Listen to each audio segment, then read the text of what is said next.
Peter M. Judson is a historian of 19th and 20th century modern European history. While previously teaching history at Swarthmore College, he now chairs 19th and 20th century history at the European University Institute in Florence. He was editor of the Austrian History Yearbook and is currently the president of the Central European History Society of North America. We will be discussing his book, The Habsburg Empire, A New History, released in 2016. So thank you for joining me. Thank you. So first question I like to ask everyone this is, how did you come into the field of history? Like, what made you want to research your topic? Well, how I came into history, I was always obsessed by history. I loved history. I loved stories. I loved narrative. I loved historical novels when I was younger. And I guess I also was very interested in politics. So when I went to college, I knew I wanted to study history and also politics, but history turned out for me to be a lot more interesting. So that was the direction I went in. I also studied German literature. I was very lucky. I had a year abroad at the University of Munich. So I really loved German. And so I decided I wanted to study German history. But how I came to the Habsburg Empire is a little bit different. So back when I was starting my graduate studies, I thought I was going to be a German historian. And in those days, which was the early 80s, most people studying German history were curious to study like local towns and what had happened under Nazism, to try to explain like why people supported Nazism or became avid Nazis. It was a period of social history, and a lot of Americans wanted to study German history. And where I was studying, it was huge. So one of my professors, who also taught German history, was from Hungary. He's a very famous, well-known professor, István Deák, who's long since retired. And he was from Hungary, and he also studied the Habsburg Empire. And he said, look, if you study Germany, you're going to do some tiny little dissertation topic, very narrow and competing with 1 billion people. If you take a topic from the Habsburg Empire, you'll have the whole field to yourself because no one is doing that. So he was right. So I thought, okay, it did mean I had to learn a couple of new languages because it's an empire that had 11 to 12, depending on how you're counting official languages. But he was right. And I was able to write a topic that was huge for my dissertation. I mean, huge in the sense of it covered a lot of time and a lot of space. And maybe the only drawback was back then it was a very small field, so there weren't colleagues. And when I started applying for teaching jobs, I had to market myself as a German historian. So that was my specialty. But now I'll just quickly say, the Habsburg Empire is a really hot field in the United States, partly because it allows you to study transnational history and transnational approaches really well.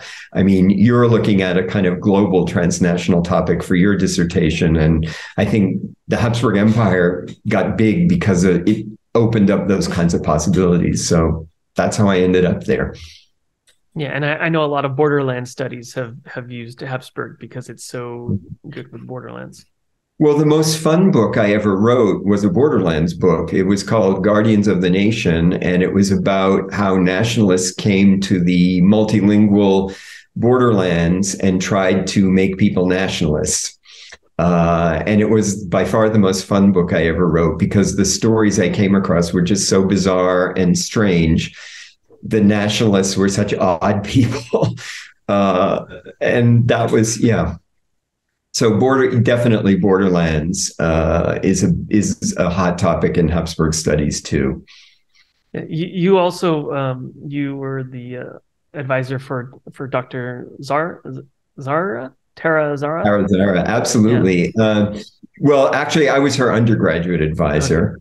And now she's like my best friend, and she's a brilliant person who's written a billion books, and we're writing a book together on World War I at the moment. Yes. Because she also focuses a lot on borderlands and the nationalist use of like orphans and things like that to build the nation. Yeah, her first book about that is absolutely brilliant. I mean, it really turned the field upside down. And in fact, both of us came up with this idea of national indifference, which became kind of a big topic for a while, as a way of understanding people who were only nationalists sometimes and often didn't want to be nationalist or were opportunist nationalists. So, yeah. Yeah, I think that's a very interesting concept. I mean, to me, it kind of reminds me of how people can be Catholic, but really only go to Easter. I mean, they're Catholic by just denomination, but really their only involvement is very minimal.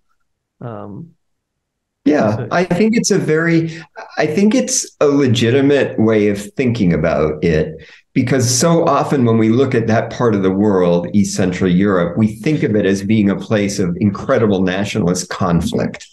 And a lot of my work has been to try to show that that's not really true. That yes, you'll get nationalist conflict like at election time once every 5 or 6 years, yeah. or if there's some incident. But mostly it wasn't that important to local people. Right.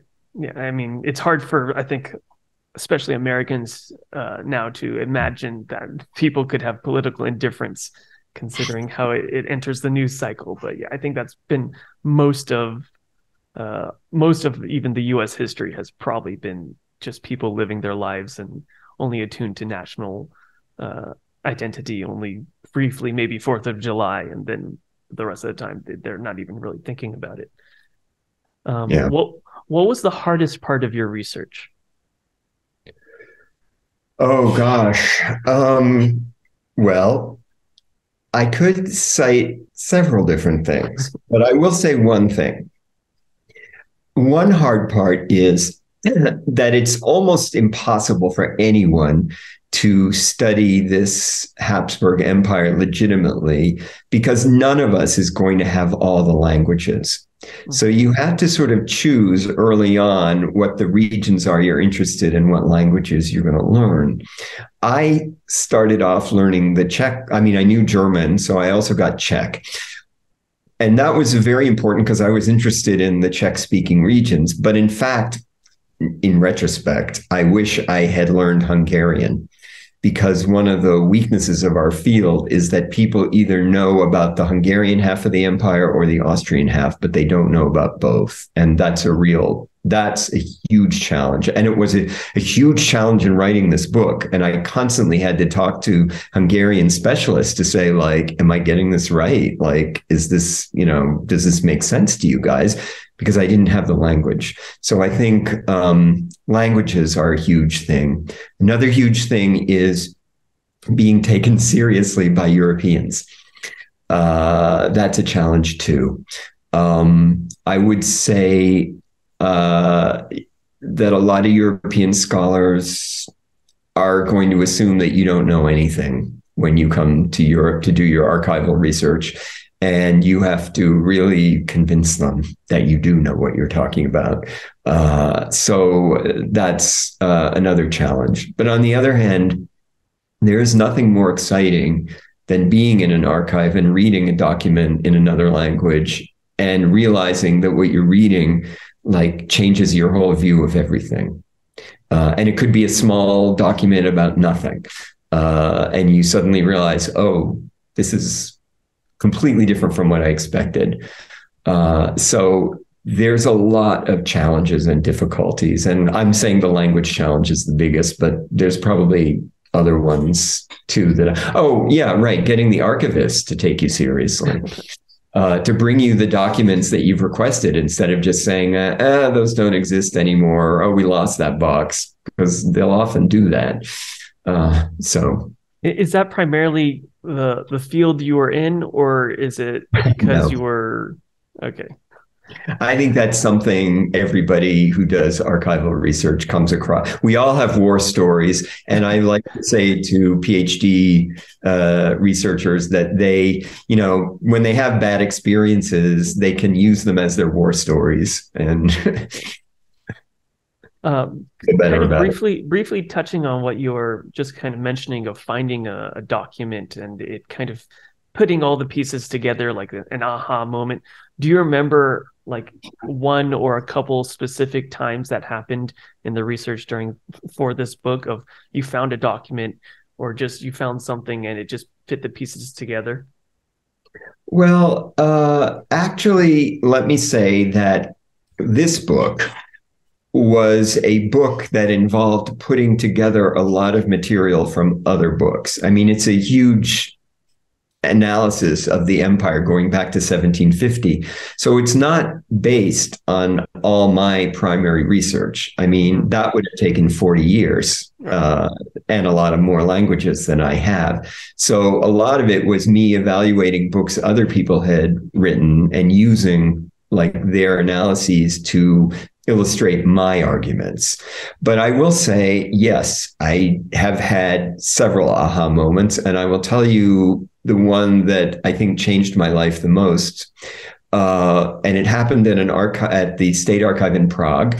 I had read, because you read I was writing the book about the borderlands and about the Czech-German nationalist conflict. And I had thought it was after the breakup of Yugoslavia, and I was very interested in this question of why nationalist violence and how it happens and what it means. So I was looking there were a lot of small violent incidents in Bohemia, let's say, between Czech and German nationalists. And I was looking at them in one year, 1908. And I found one incident, almost negligible, from 1908, where the newspaper said these guys had been on this holiday trip and they were in a cart, a horse-drawn cart, and they went from one town to another. And in the first town, they'd had a lot to drink. And so they were coming home from that town or village, really. And they went through this one village and they were singing some German songs, and the Czech population came out and started throwing stones at them. And the only reason that a terrible bloodshed didn't happen was because these guys kept they sort of kept it together and didn't respond and kept going. And luckily, no one was badly hurt. Okay, so when there's a violent incident like that, there's always a police report about it. So I looked for a police report. And what I found was that, in fact, the government in Vienna had read the same newspaper I read and had seen this account and wrote to the police and said, "You never sent us an account of this. Why not? Like, we need to know what happened." So the local police go and investigate, like, what did happen. They come back a week later and they say, "Here's what happened. Yes, these drunken guys were going through this little Czech village on their cart, and they were singing their German nationalist songs. And by the way, they weren't allowed. They hadn't asked permission to do this trip, but that doesn't matter. But they were singing these songs. And what happened was there were a bunch of kids playing in the street, and the kids like chased after the cart and threw pebbles in that direction. And that was it. Nothing, nobody got hurt. Nobody was threatened. It wasn't an incident. There was no reason to report it to the government. Now, the aha moment here was that up until this point, I had basically been, and you should never do this, I had basically been believing what I'd read in the newspapers. I knew that the newspapers were exaggerating things and always trying to make things look worse than they were, but I basically believed them. When I saw this document, I realized that probably most of the accounts I was reading about had nothing to do with nationalist conflict and didn't involve like local populations where people hated each other and were going to throw stones at each other. And that changed the entire way that I looked at violence from then on. And that was the beginning for me of national indifference. So it's a small thing. I found a lot of other documents that kind of confirmed it, but I hope this illustrates to you like how a small thing can actually change fundamentally your way of thinking and even bring a new argument that you'd never thought of before. But then that, like hearing that, I would think, well, so why would you believe a police report?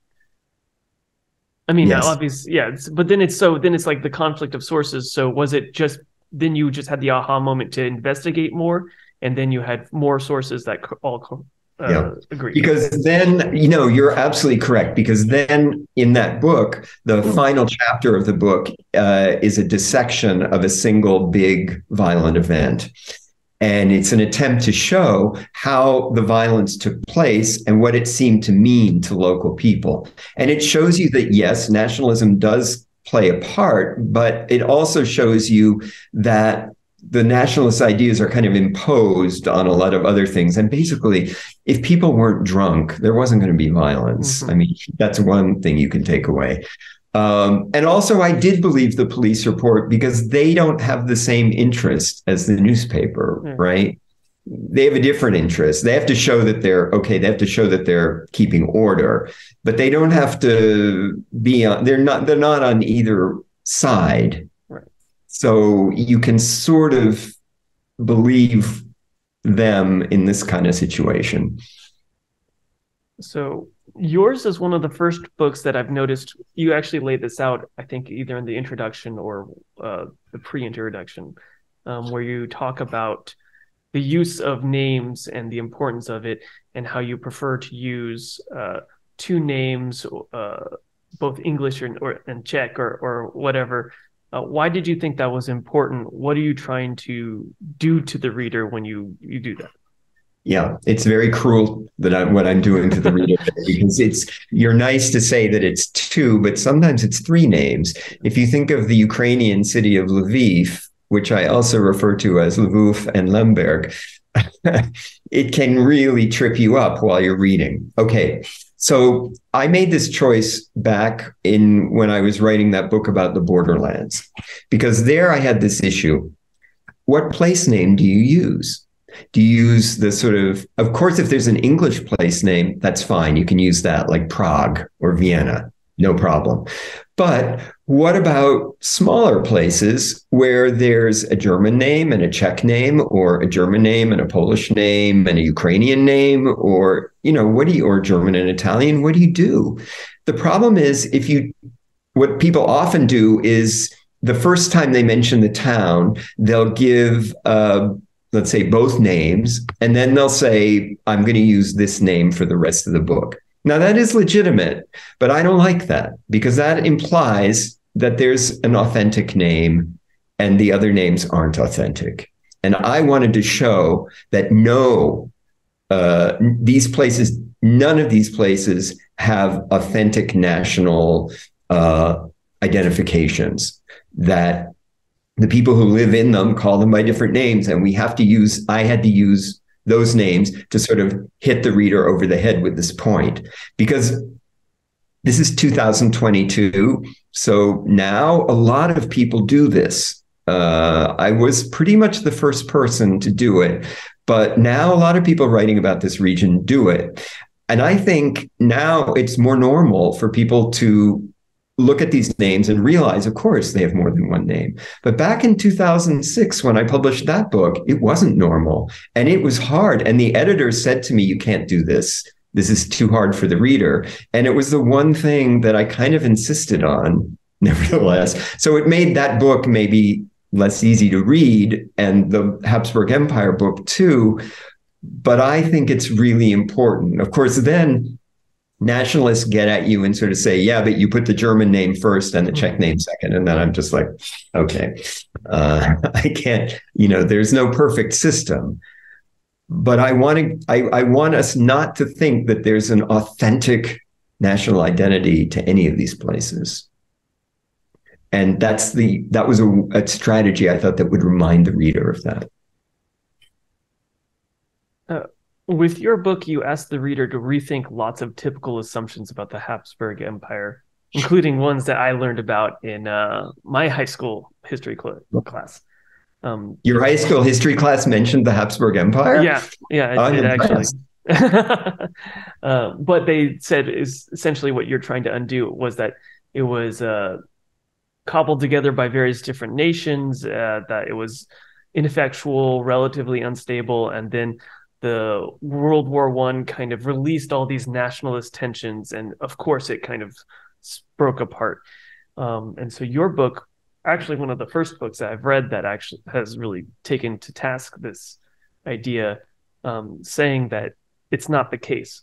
So you're instead laying out that, well, the empire was actually relatively stable, and there's different reasons for why it collapsed in World War One. So why do you think it was so stable and effectual, and why do you think it collapsed in World War One? Okay.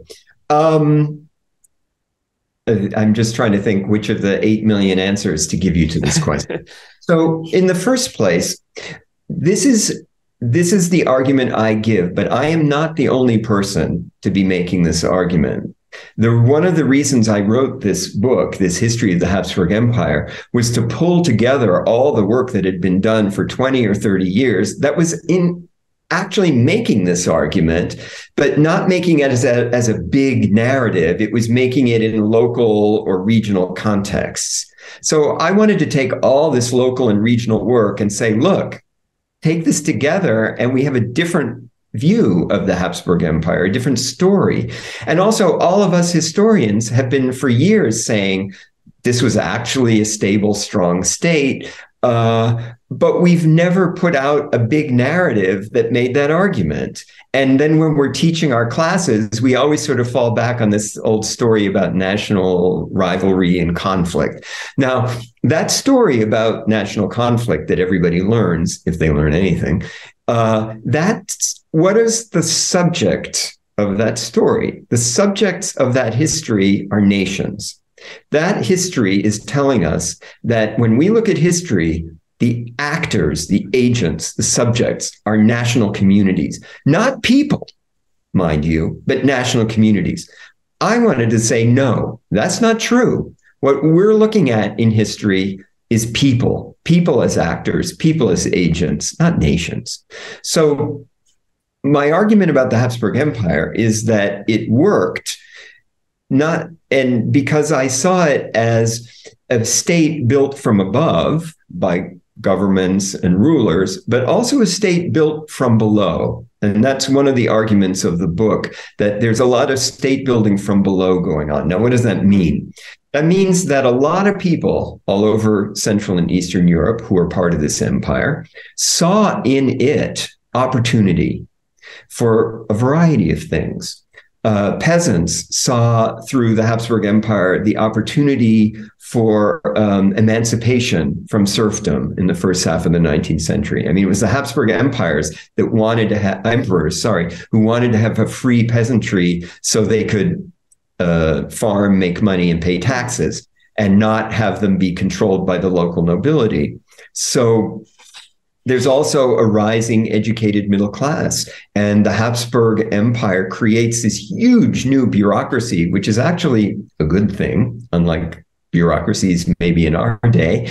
And it creates social mobility for middle class educated people. It gives them career paths that didn't exist before.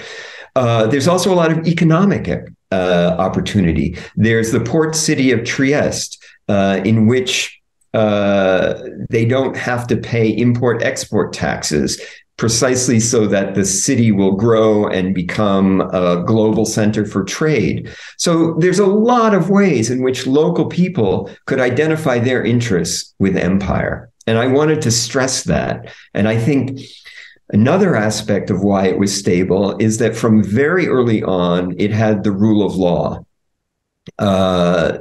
embodied in law codes that go back to the 18th century. So even before the French Revolution, you get in Austria, and there's a reason. I mean, it's not because they were nice. It's because the rulers imagined that if you had a society of equals who all were free individuals, they would be able to produce more economically they would pay more taxes, the state would become wealthier and more powerful in a European context. So you have the rule of law from very early on. It doesn't mean that there aren't a lot of feudal hangovers, so to speak, that it isn't a very hierarchic society culturally.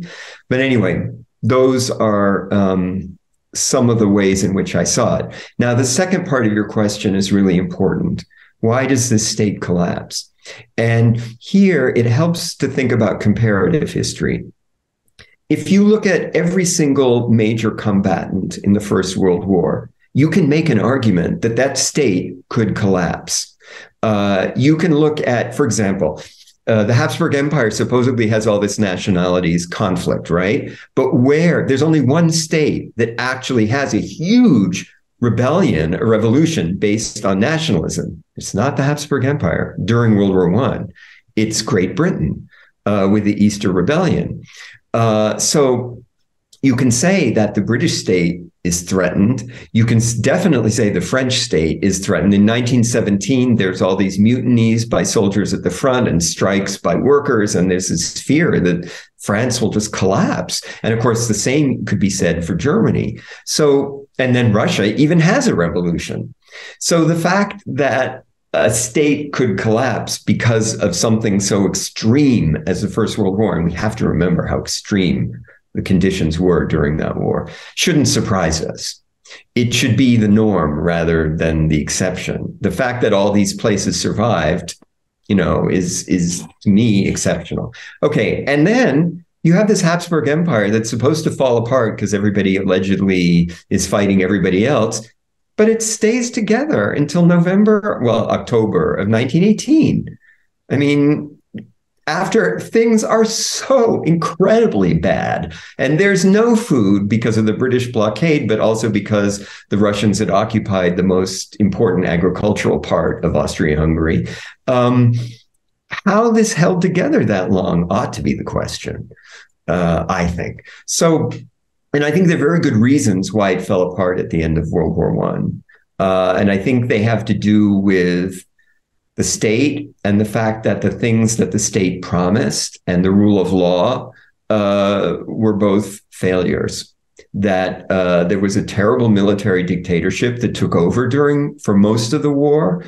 And that military dictatorship acted in a way that contradicted all of the values and, I would say, legal institutions that had been in existence since over 100 years. There's equality of nations, of languages in the Austrian half, right? But the military dictatorship was so suspicious of some of the national groups that they persecuted them and they took away all of these civil rights. So my explanation for the fall has more to do with that and the inability of the state to provide for its citizens, essentially.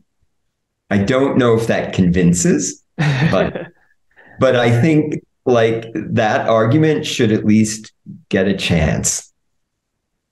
Yeah, kind of turning it on its head, at least the dominant narrative. So kind of tagging along from that, you are essentially arguing that you think we should be focusing instead of nation building on state building, as that's the primary institutional power that has lasting power that makes a country stable. But isn't that overly materialistic?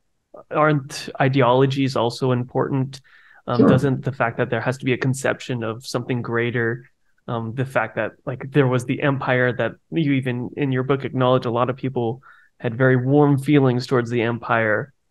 So how do you round that square, so to speak? Yeah. Okay, so here's the really shocking point that a lot of people nowadays just can't understand. And that is that nationalism and empire went together for most of the 19th century. In a very strange way, and I can explain it, the empire itself fostered different nationalisms. And in a very strange way also, the nationalist movements were extremely patriotic. In fact, they competed sometimes over their patriotism. So that we always start with this presumption that somehow nationalism and empire were these conflicting forces that, couldn't get along and the circle has to be squared. But for most people in the 19th century and even into the 20th century, nationalism and empire went together just fine.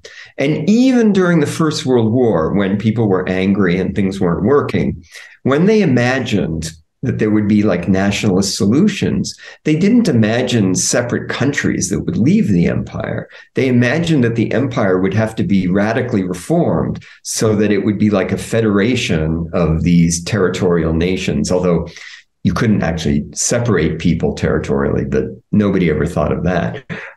So I think we have to start with different assumptions when we're thinking about the relationship between nationalism and empire. I mean, there's a very interesting book on veterans in the Habsburg Empire by Lawrence Cole. And in it, he shows, and he's skeptical about the relationship between nationalism and empire, but he shows that a lot of these local veterans organizations, in whatever languages they spoke, they were very proud of their own language, like Czech or Italian or Slovene or German. But at the same time, they were also very proud of their service to the emperor and their patriotism to the empire. So it's true that today, when we look back, it's hard to say like, the Habsburgs, tried to substitute some kind of patriotism for the kind of nationalism we know today. It didn't work that way. The Habsburgs always promoted this idea of a kind of community of nations, and the idea that their empire was made up of a lot of small nations that couldn't exist by themselves because they'd be swallowed up by Russia, let's say, or Germany. And instead, that was kind of the reason for the Habsburg Empire in the 19th century. Before, the Habsburg Empire had been sort of the Catholic power, let's say, back in the 17th century, or it had been important for Germany or Italy. But after it got kicked out of Germany, basically it becomes understood as this community of nations. And some people talk about civilizing some nations by other nations, which is not very nice. There are many different versions of this. And if you allow me to, I'll just say one more thing, because I've sort of gone on about this. But how the empire fostered nationalism is this. The empire wasn't able to impose and didn't try to impose a single language on its people. That some empires like France were able to do that successfully, although it was a struggle. But the Habsburg Empire didn't have the resources, and nobody ever thought of it until it was not possible any longer. So what they had to do was they had to issue laws and decrees and things like that in local languages, as well as in German, which was the bureaucratic language and the language of the military. When schooling became obligatory and funded, there had to be laws about, like, schools had to be held in the local language. And you were not allowed to.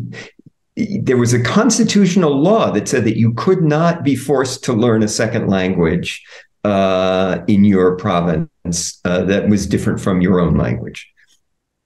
So in a sense, the state, by guaranteeing this and by they carried out a census to see how many people spoke each language, so they'd know how many resources to devote to each language group. So by doing all those things, the state also kind of encouraged people to think of themselves more and more in national terms. Right. And a lot of political parties took these constitutional guarantees and then tried to push them further.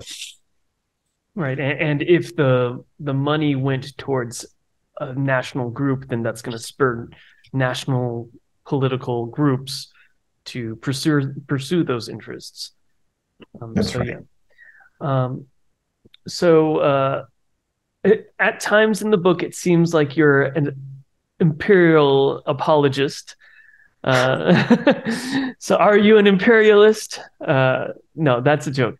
But I've heard in a couple of your other discussions online where there seems to be you're making an equation for an umbrella organization like the Habsburg Empire, and you're equating that with the European Union. What do you think are the similarities and what are the differences between these two organizations? Well, I just want to say, first of all, that I don't see myself as nostalgic for empire, which there are people who are, and I'm not. But I do want people to see this state, this society, the way they see the other states, and not to see it as so bizarre and exceptional just because there were 11 official languages. And I also make the point that I think this distinction of, like, what is an empire? This distinction between empire on the one hand and nation state on the other that we got in the 20th century is ridiculous. To me, all of the little states that emerged from the Habsburg Empire behaved like empires. They were just little, but they did the same things. So in that sense, I'm not sure whether the word empire has much useful meaning to us today, in the same way that I do not think there is any such thing as a nation state. There are claims for nation states, but there aren't. The thing doesn't exist in reality. Okay, so sorry, that's like theory. Now, the EU.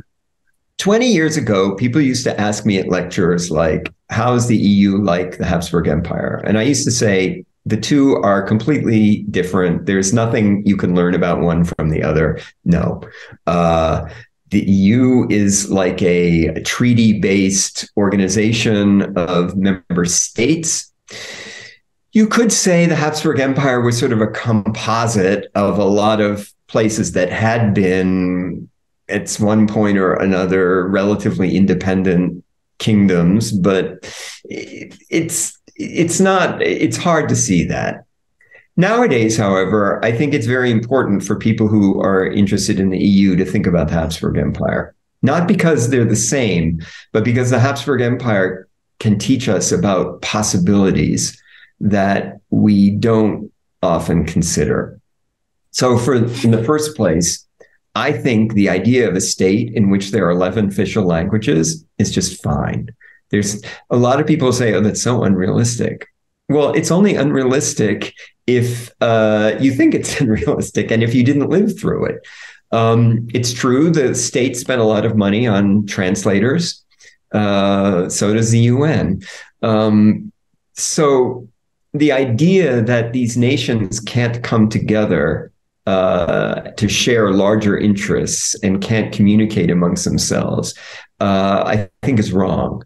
And I'm maybe it's because I've now worked for the only EU university that exists for the last 9 years, that I see the EU is problematic. The bureaucracy can drive you crazy.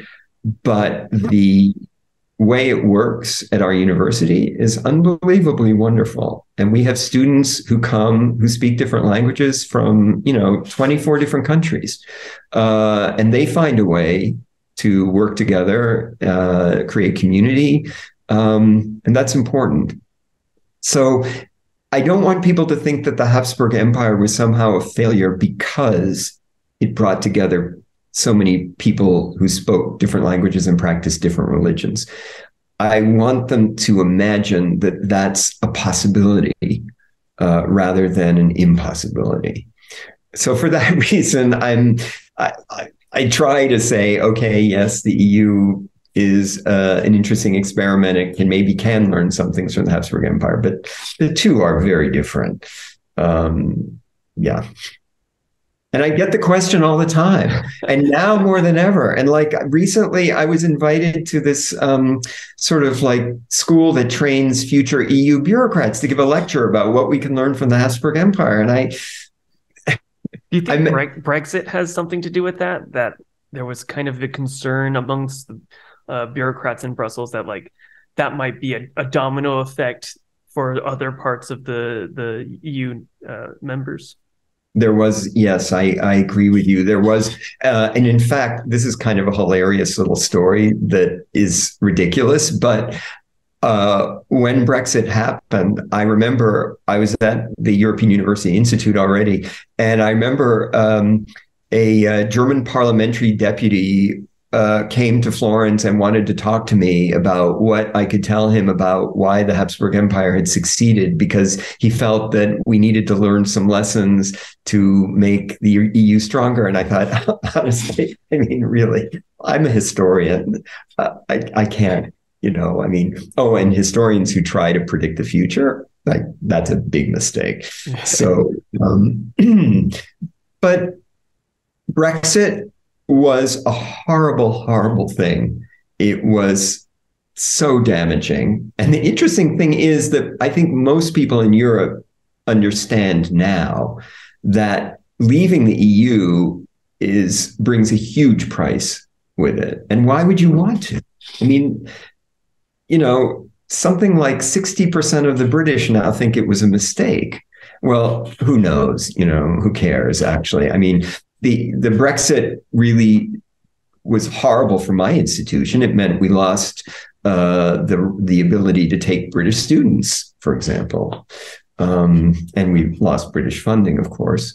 But I think you're right. I think Brexit created that fear, but I think the Ukrainian war right now has sort of shown the opposite to be true. And you mean in terms of solidarity and the necessity of the union? Yeah, I mean, I think if you were to think back to when Brexit happened, you never would have predicted that the EU could have held together over this issue as well as it has, even now that, winter's coming.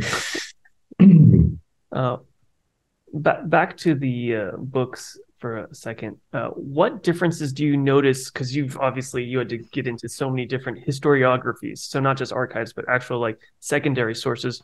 What were the main differences with how the different historiographies describe the Habsburg Empire? Well, first of all, what fascinates me is that I don't think, so you probably know this because you study maybe Europeans who aren't kind of at the center of the European history story. But basically, I think partly because of the Cold War and this idea that somehow Eastern Europe is this different place and it's sort of a different kind of Europe and it's somehow problematic. I think that permeated historiographies for so long that it's taken a long time for historians of other parts of Europe to understand how East Central Europe is a part of Europe. And I think a serious problem is that when we talk about European history, we're often simply talking about the history of Britain and France, right, and really Britain, which isn't even Europe. So there's that issue. When we talk about the West, for example, who is the West? So geographically, are we talking about Ireland and Portugal? No, we're talking about Britain and France, or the United States. So I think it's been really hard for people in those historiographies or people who generally study European history to understand how to put East Central Europe or Eastern Europe, or now it's called Central Europe, how to make that part of Europe. And I think that's a really important project. And part of writing this book was really important to me also, because I could see so many ways in which Eastern Europe was sort of marginalized, pathologized as being sort of, the old thing where Eastern Europe is ethnic and Western Europe is civic. But now it turns out Western Europe's just as ethnic. And, populism isn't just something that happens in the East. So, So I think it's an ongoing struggle. I don't think it's over by any means. I feel like I still constantly have to make arguments for why people who study other parts of Europe should at least compare it or see the Habsburg Empire as part of Europe. The Habsburg Empire is more like other European states than unlike. I mean, the main difference with other states is it had a whole body of laws and institutions that dealt with linguistic difference. do you think that because you're at a EU institute, that you're in a good spot to really be fighting against the intrusion of like nation state or national, like, so I'm asking very badly, but No, I know exactly what you're asking. I know exactly what you're asking. And no, one of the problems of the EU is that it is a collection of self-styled nation states, right? They're all pretty nationalist. Mm-hmm. So back in the 70s, when my university was founded, there was a kind of a utopian optimism that there was a European project, right? Well, the trustees of my university are 24 country governments, state governments, right? And they all don't want to give us money because they all say, like, well, we have to cut the budgets of our own university. So why should we be giving money to a European university? So there's a weird way in which the pendulum goes back and forth in the European Union. And I don't think that's going to change between moments when these countries sort of defensively feel that they have to defend themselves against the EU, and the moments when they're sort of trying to build bridges and create communities and engagement amongst each other. And that's a tension that's always with us. I mean, I feel like, yes, at the EUI, at least what we do as the professors and students, like we are trying to build different ways. We don't teach, for example, we don't teach national histories. We do transnational forms of history. That's on purpose because we want to think about history beyond national borders. And I think we're well positioned to do that. But I didn't think of that idea. I mean, it's helped being at this university. You get a certain amount of exposure because the 12 of us in the history department are all Europe. We're sort of representatives somehow of Europe. So we get invited to talk at a lot of places. And I give the same lecture constantly about like why we shouldn't be looking at history through a nationalist lens. And this is a period of extreme nationalist thinking about history. It's a period where the historical profession is transnational and global, but politicians and journalists are supranationalist. So we have to find ways of talking to the public that make our stories make sense. Because right now, the public is getting a lot of nationalist stories. And in some countries, they're even passing laws about what you can say and what constitutes legitimate history, or they're defunding the institutions that do legitimate history and creating new institutions that will basically fabricate lies about history for a more nationalist view. And it's totally frustrating because think about this. Who's responsible for the history of the Habsburg Empire? It's a state that doesn't exist anymore. So who's responsible for it? Austria? Hungary? I mean, all of these states have their own agendas, their own national agendas. And all of those agendas like to see the empire as somehow alien to their society, when in truth, their societies were fundamental parts of the empire. So one thing I constantly say in lectures, which is probably getting boring, is these states have to find a way to integrate the empire into their histories because it's their history. And there are other problems too, like who's going to pay for editions of or putting online documents that are from the Habsburg Empire? Who's going to be responsible for this? Who's going to hire professors to teach these histories? Like, no nation state is responsible for it. So it's a bit hard to sort of push this history in a period when nationalism is so strong and where these individual governments, they don't want to hear about the empire because their heroic story starts with the fall of the empire. Right. And they position themselves against the empire, even though they took over all the institutions and all the personnel and everything from the empire. Right. I mean, there's always the problem of funding. Funding always comes from somewhere. So, Yeah, and actually, I mean, I'm saying this is a problem with funding, but let's as face it, as you know, all funding for all humanities and all history is threatened constantly on a daily basis, right. and careers are hardly possible because of cuts and unwillingness of universities to replace people who retire and all that. Yeah. You're a graduate student, so this is a pressing problem for you more than for me. Yeah. So I've taken up a lot of your time. So thank you for that. I just have one last question. I also like to ask this is what is one book that you think that more people should be reading? One book in history you think more people that should be reading besides your own? I'm trying to think of the exact title of it. Oh, well, there are quite a few. And I recently got asked to do that thing where you say the five coolest books in your field, and okay.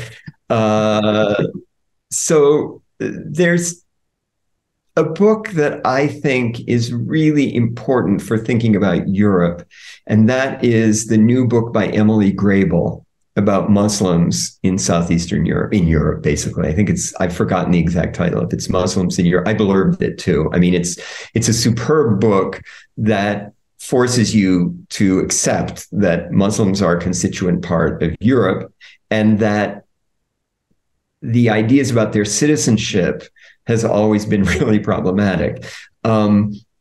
That's a really good book. And I'd be very happy if a lot of people would read that book. But I'm sure I'm blanking probably on, there may be other books I think are even more important.